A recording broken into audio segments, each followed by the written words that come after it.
by way of background, I was part of the committee that the IPCC formed to develop the outline for the IPCC special report on the ocean and the cryosphere.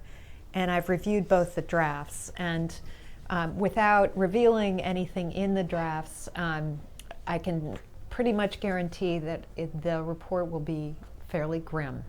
As we've heard, we already know that the ocean is warming at 40% faster a rate than we had predicted even just a few years ago.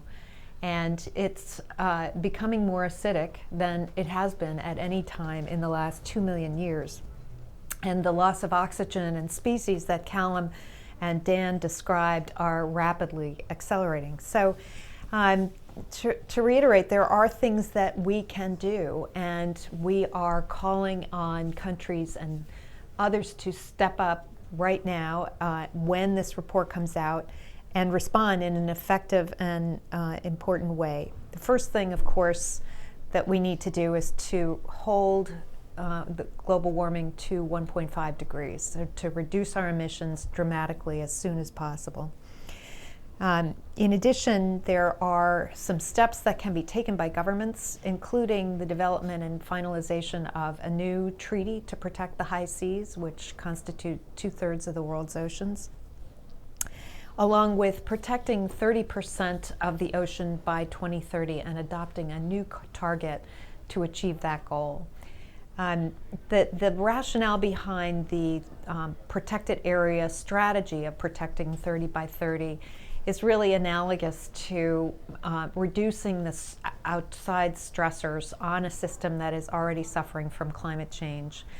So, for example, reducing fishing or eliminating fishing in protected areas, prohibiting mining, prohibiting other kinds of industrial activities that put stress on ocean ecosystems that are already in trouble.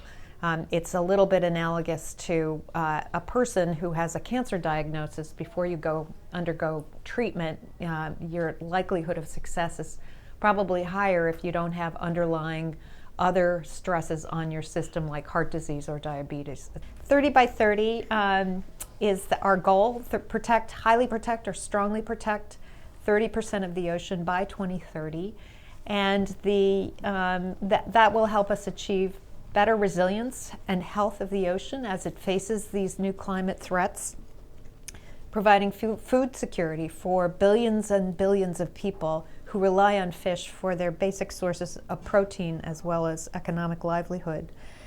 A safe haven for the kinds of species that Callum and Dan talked about that are going down the tubes very rapidly. And then, of course, the economic benefits that accrue to all of us of a healthy and safe ocean.